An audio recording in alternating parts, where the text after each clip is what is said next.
أعوذ بالله من الشيطان الرجيم.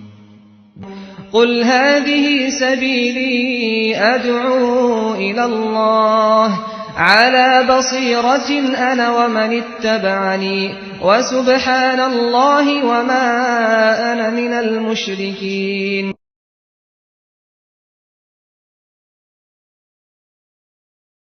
إن الحمد لله نحمده ونستعينه ونستغفره ونؤمن به ونتوكل عليه ونعوذ بالله من شرور أنفسنا ومن سيئات أعمالنا من يهده الله فلا مضل له ومن يضلل فلا هادي له وأشهد أن لا إله إلا الله وحده لا شريك له وأشهد أن محمدا عبده ورسوله.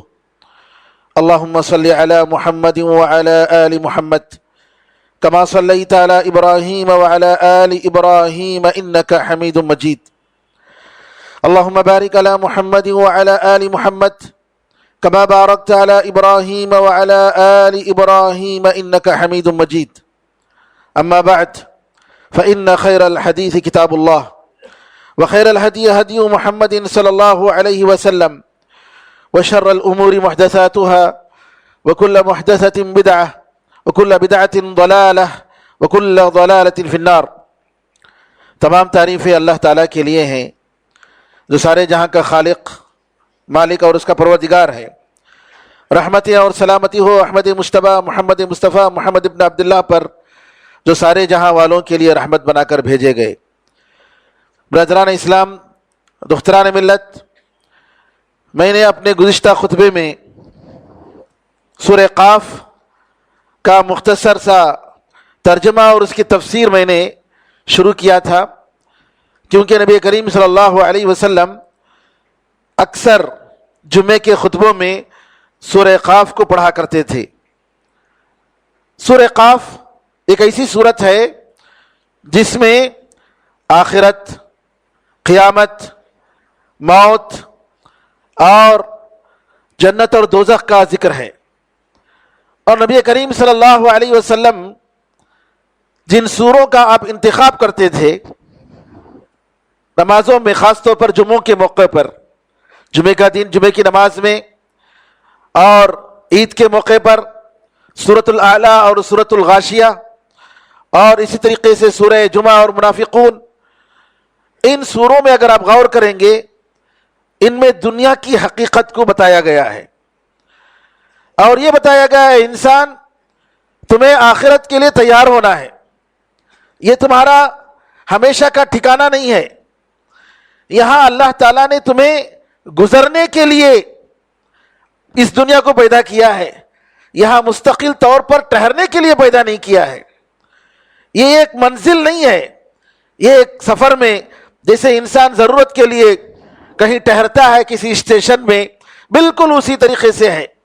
ایک لمبا سفر ہو تو اس کا جیسا ٹھہرنا ہوتا ہے الگ الگ مرحلوں میں، اسی طریقے سے دنیا میں چند دنوں کے لیے ٹھہرنا ہے. اس حقیقت کو ایک مومن کے دل میں بٹھانے کے لیے نبی کریم صلی اللہ علیہ وسلم ان سوروں کا انتخاب کرتے تھے. تو ہم نے دیکھا کہ کفار اس سورے کے شروع میں، کفار قریش، کفار مکہ جس طریقے سے نبی کریم صلی اللہ علیہ وسلم کا ایک انسان ہونے کے باوجود رسول ہو کر آنا، اس کے بارے میں اعتراض کیا. انہوں نے کہا کہ کیا عجیب بات ہے کہ ایک انسان کو اللہ نے نبی بنا کر بھیج دیا. اور ایک دوسرا ان کا اعتراض تھا آخرت پر، اور اللہ تعالیٰ نے ان کو جواب میں بتایا، یہ دیکھو جو کچھ پیدا کیا ہے ہم نے پیدا کیا ہے، مردہ زمینوں کو ہم زندہ کرتے ہیں، اسی طریقے سے آخرت میں دوبارہ زندہ کرنا ہے. اللہ تعالیٰ نے یہ بھی کہا کہ پہلی مرتبہ ہم نے انسان کو جو بنایا ہے اس میں تو کوئی تکلیف نہیں ہوئی، دوسری مرتبہ بنانے میں کیا تکلیف ہوگی، دوبارہ اس کو زندہ کرنے میں کیا پریشانی ہوگی. قرآن کریم میں دوسری جگہ پر اللہ نے فرمایا لَخَلْقُ السَّمَاوَاتِ وَالْأَرْضِ أَكْبَرُ مِنْ خَلْقِ النَّاسِ، آسمان اور زمین کا پیدا کرنا، ان کا بنانا انسانوں کے بنانے سے بھی زیادہ بڑا ہے. حقیقت ہے کہ نہیں کہ یہ زمین جس میں انسان کی ساری ضرورتیں موجود ہیں، اور وہ آسمان جس کو اللہ نے چھت بنایا اس دنیا کا. تو سبحان اللہ، یعنی آسمان اور زمین کا پیدا کرنا انسان کے بنانے سے بڑا ہے. یہ کچھ نہیں ہے انسان کا بنانا، اور اللہ تعالیٰ کے لیے کوئی چیز مشکل نہیں ہے. تو یہاں پر اللہ تعالیٰ نے اس طریقے سے بتایا. پھر یہ کہا کہ یہ جو جھٹلا رہے ہیں آخرت کو، یہ نبی کو جو جھٹلا رہے ہیں، یہ کوئی نئی بات نہیں ہے. ان سے پہلے قوم نوح نے جھٹلایا، کنویں والوں نے جھٹلایا، قوم سمود نے جھٹلایا. اصحاب الرس، کنویں والوں سے مراد کون ہیں؟ اس میں مفسرین کے درمیان اختلاف ہے. بعض لوگوں نے کہا کہ کنویں والوں سے مراد یہ قوم سمود کے ایک بستی والے تھے، یہ مراد ہیں. لیکن ابن جریر طبری رحمۃ اللہ علیہ کی نظر میں کنویں والوں سے مراد یہ اصحاب اخدود ہیں، جن کا ذکر سورہ بروج میں آیا ہے.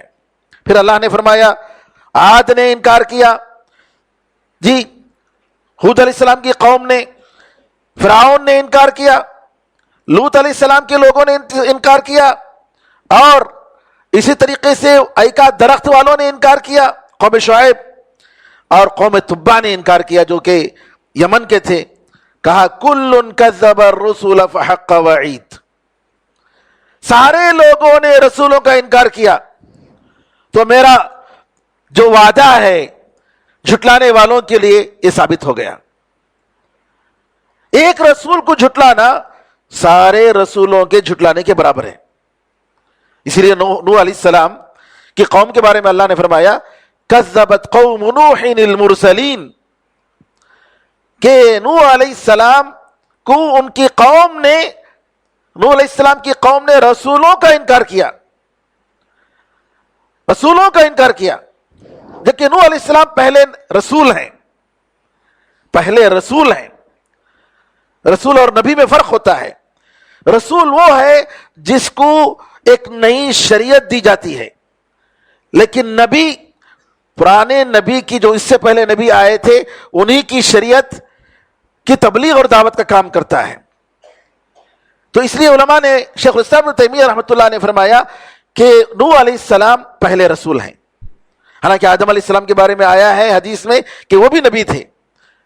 بہرحال تو یہاں پر اللہ نے فرمایا کہ سارے لوگوں نے نبوت کا انکار کیا، رسولوں کا انکار کیا، آخرت کا انکار کیا. میرا وعدہ ان کے لیے ان پر ثابت ہو گیا، دنیا میں ان کو عذاب مل گیا اور آخرت کا عذاب آئی ہی. پھر اللہ تعالیٰ نے انسان کی پیدائش اور اس کی قدرت، کہ اللہ تعالیٰ فرماتا ہے وَلَقَدْ خَلَقْنَا الْإِنسَانَ وَنَعْلَمُ مَا تُوَسْوِسُ بِهِ نَفْسُهُ وَنَحْنُ أَقْرَبُ إِلَيْهِ مِنْ حَبْلِ الْوَرِيدِ.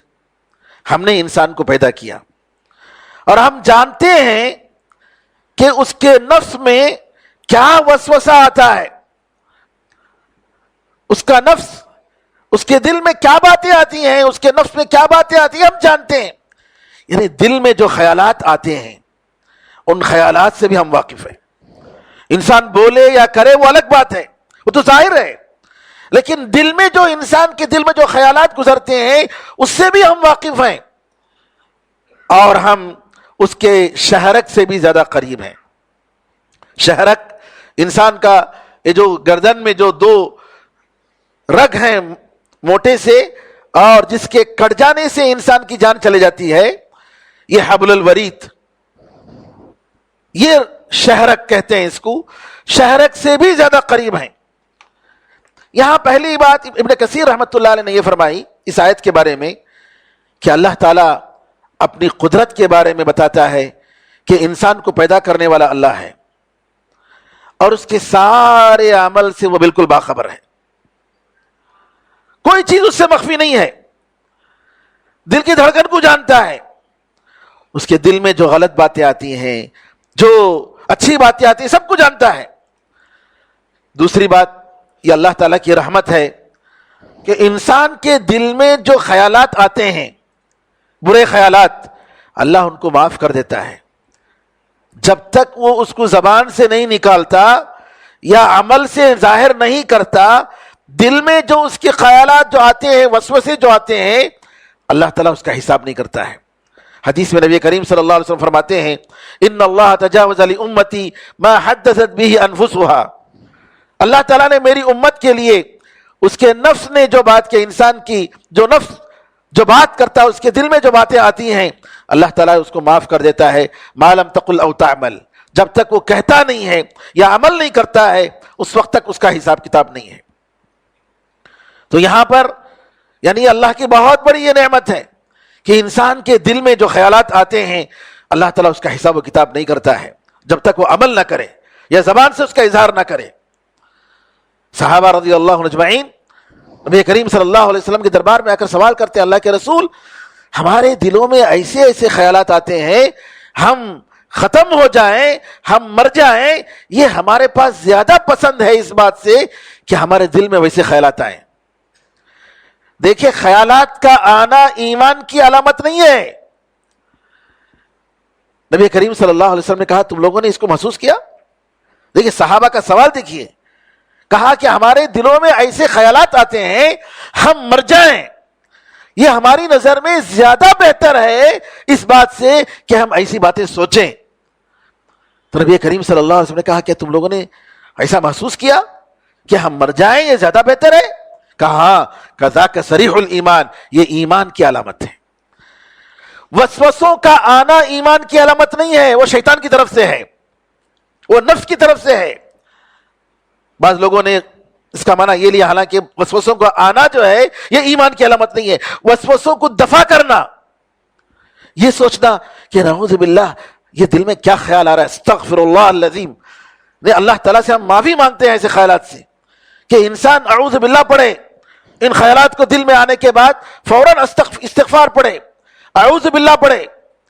تو یہ استغفار پڑھنا اور یہ دل میں خیال کرنا کہ نعوذ باللہ کیسی شیطانی خیالات ہمارے دلوں میں آ رہے ہیں، تو یہ ایمان کی علامت ہے. دوسری بات، قرآن میں اس آیت میں اللہ نے یہ فرمایا وَنَحْنُ أَقْرَبُ إِلَيْهِ مِنْ حَبْلِ الْوَرِيدِ، ہم اس کے شہرک سے بھی زیادہ قریب ہیں. اس کا کیا مطلب ہے؟ شہرک سے بھی زیادہ قریب ہیں، کون مراد ہے؟ دو تفسیریں اس کی بتائی گئی ہیں. ایک تفسیر تو یہ بتائی گئی ہے کہ اس سے مراد کہ ہم اس کے شہرک سے بھی زیادہ قریب ہیں، ایک یہ ہے کہ اللہ تعالیٰ ہے، یہ اللہ تعالیٰ مراد ہے. جیسا کہ اللہ تعالیٰ نے فرمایا ہم نے انسان کو پیدا کیا اور ہم جانتے ہیں کہ اس کے دل میں کیا وسوسہ آتا ہے اور ہم اس کے شہرک سے بھی زیادہ قریب ہیں. یہ ایک تفسیر ہے. اس کا مطلب یہ ہے کہ اللہ تعالیٰ کا علم ہر جگہ ہے اور اپنے علم کی وجہ سے اللہ تعالیٰ بہت ہی قریب ہے، بہت ہی قریب ہے، ہم سے ہر ایک انسان سے قریب ہے. یعنی عبداللہ ابن عباس رضی اللہ عنہما سے ایک صاحب نے سوال کیا، اللہ تعالیٰ قیامت کے دن میدان محشر میں سارے لوگوں سے کیسے بات کرے گا؟ عبداللہ ابن عباس رضی اللہ عنہما کا جواب دیکھیے. کہا جیسے ایک ہی وقت میں سارے لوگوں کو کھلاتا ہے، ایک ہی وقت میں سارے لوگوں کو اللہ تعالیٰ رزق دیتا ہے، کھلاتا ہے، ویسے ایک ہی وقت میں اللہ تعالیٰ سب سے بات کرے گا. اللہ اکبر. اور اللہ کے لیے کوئی مشکل نہیں ہے. تو یہاں اللہ تعالیٰ ہم سے بہت قریب ہے، یعنی اللہ تعالیٰ کی قربت، اللہ تعالیٰ جتنا بڑا ہے، اس کی جو عظمت ہے ہم اس کا تصور نہیں کر سکتے. ہماری ہر چیز سے واقف ہے. وہ ساتوں آسمان کے اوپر عرش پر رہنے کے باوجود وہ ہم سے قریب ہے، وہ دور نہیں ہے. جیسا کہ علامہ ابن عثیمین رحمۃ اللہ علیہ فرماتے ہیں، بعض علماء نے کہا کہ قربت سے مراد یہاں علم مراد ہے، کہ اللہ تعالیٰ اپنے علم سے بہت قریب ہے. اس کا علم ہر جگہ ہے، کوئی ذرہ بھی اس کے علم سے مخفی نہیں ہے. پتا بھی گرتا ہے تو اللہ جانتا ہے. آپ نے دیکھا پتا گر رہا ہے، اللہ نے فرمایا وَمَا تَسْقُطُ مِن وَرَقَةٍ إِلَّا يَعْلَمُهَا، اگر ایک پتا بھی گرے تو اللہ تعالیٰ جانتا ہے کہ اس وقت اس جگہ یہ پتا گر رہا ہے. دنیا میں کتنے پتے گر رہے ہوں گے، سبحان اللہ.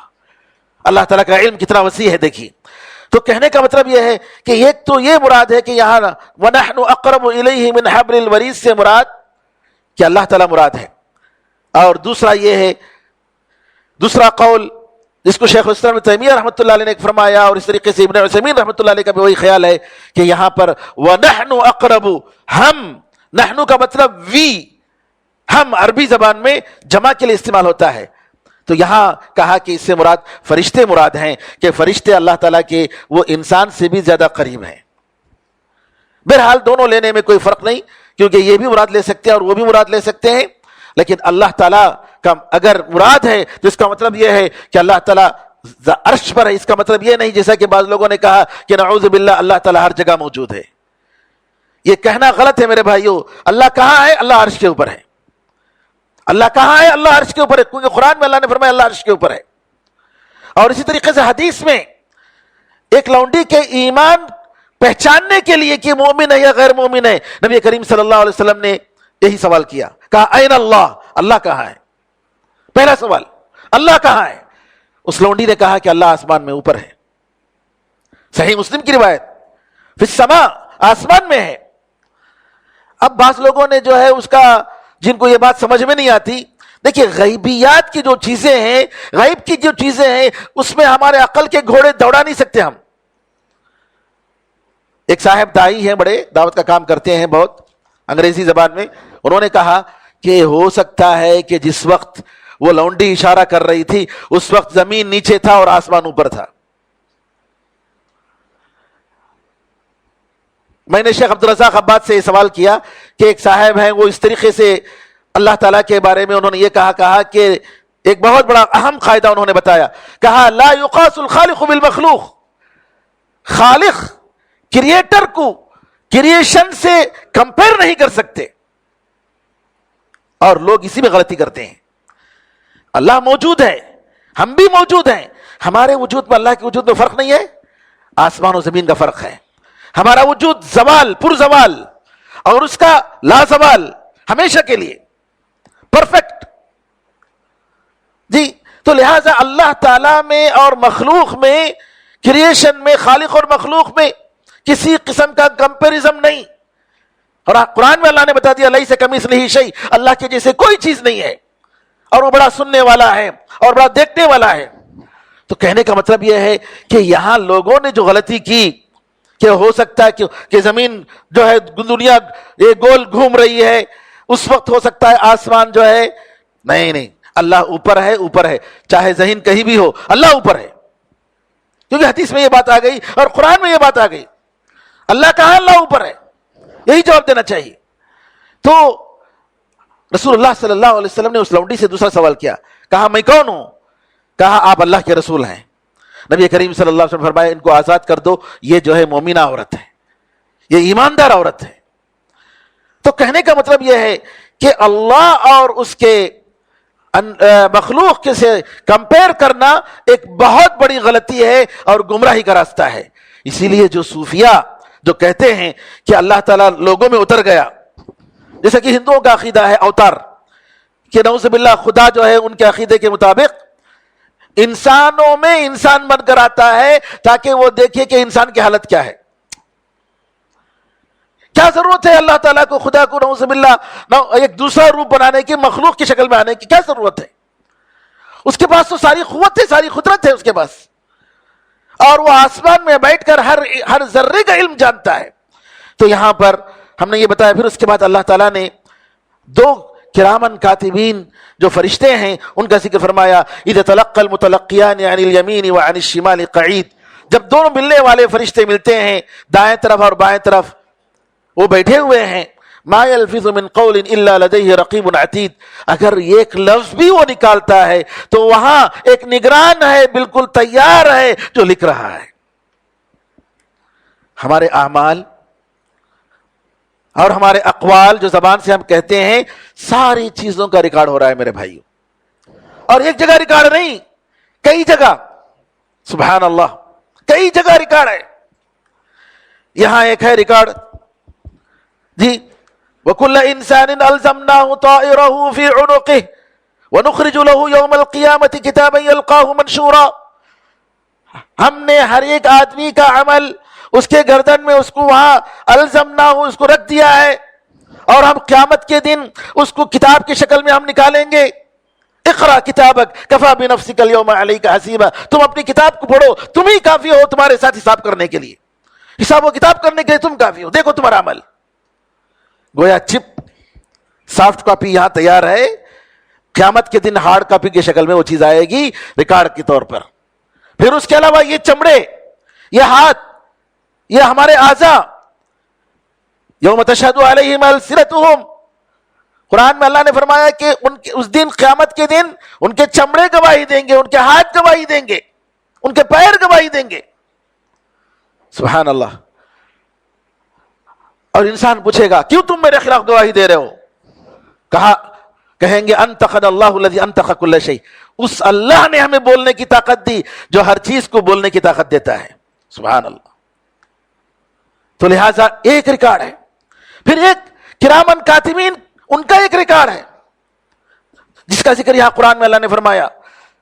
پھر اس کے بعد اللہ تعالیٰ فرماتا ہے وجاءت سکرۃ الموت بالحق ذلک ما کنت منہ تحید، موت کا نشہ حق کے ساتھ آیا اور یہ وہ چیز ہے جس سے تم بھاگتے تھے۔ انسان موت کے ذکر سے بھاگتا ہے، وہ ذکر کرنا نہیں چاہتا، وہ یاد کرنا نہیں چاہتا۔ بعض لوگ تو ایسے ہیں اگر کوئی مر گئے تو ان کو دیکھنا تک نہیں چاہتے، جبکہ موتا کو دیکھنا اور قبرستان کی زیارت کرنا ایمان کو بڑھاتا ہے، آخرت کی یاد دلاتا ہے، جیسا کہ نبی کریم صلی اللہ علیہ وسلم نے فرمایا۔